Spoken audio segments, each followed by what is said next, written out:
president was able to put it to good use for his State of the Union.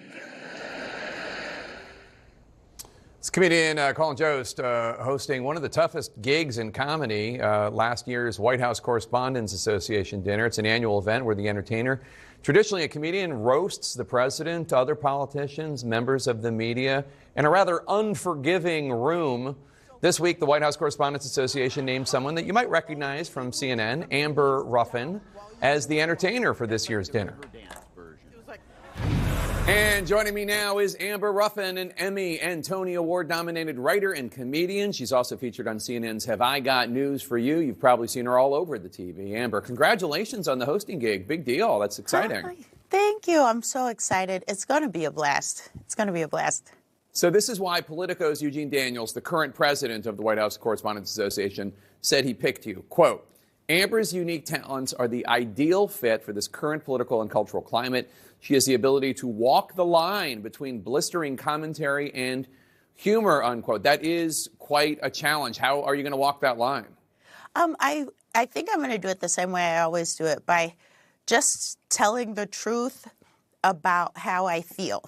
You know, I feel like we all feel a little sad. Well, some of us feel pretty happy, but a lot of us feel a little sad. And I think it's okay to say exactly what it is that's making us feel this way. And I think when you do that and people feel the same way as you, they think that it is fun and funny and it feels good to hear. And that's kind of where I operate from. So U.S. presidents traditionally attend this dinner. However, Donald Trump never went to it during his first term in office. Do you want him to be there this year? No. Don't nobody want to know. No one wants that. I mean, sure, it's something to do. Look, I can't imagine he would. I can't imagine he would. He should. He's missing out on one of the cool things about being the president of the United States, but I don't know that anyone's looking forward to being in the same room as him. So you know what I mean?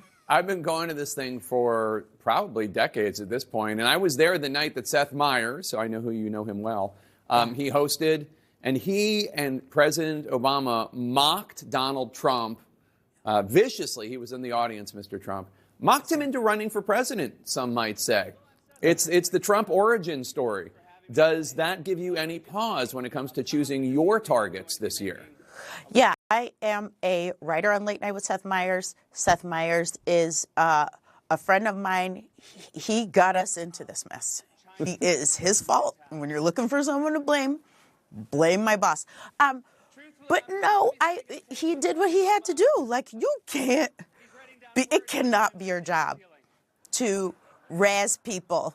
And then this man comes along and is like, I'm going to be president. You have to laugh. And I mean, ultimately, joke's on us, isn't it? So,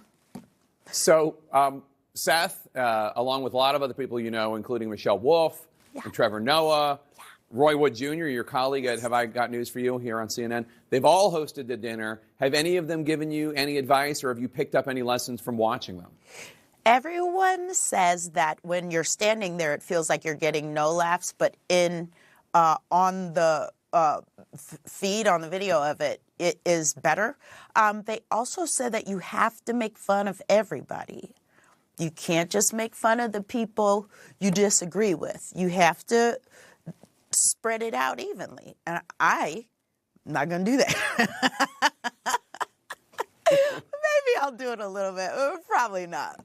I think people just want to laugh. I think that's the main thing, that people want to laugh. And my only note would be, like, don't think that because it's a DC audience that they're like any wonkier, or like you don't have to go in the weeds. Like, you can be as broad as you generally are, I think. Oh my God, that's very good advice. That is very good advice. Don't go down rabbit holes of like OMB reports or anything like that. That's what I was going to do.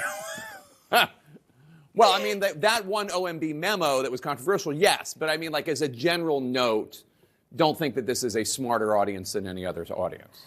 Jake, I'm going to be texting you. You can, anytime. Amber Ruffin, I'll be looking for you. Thanks so much, and congratulations again. And look out for Amber and CNN's coverage of the White House Correspondents' Dinner this spring, Saturday.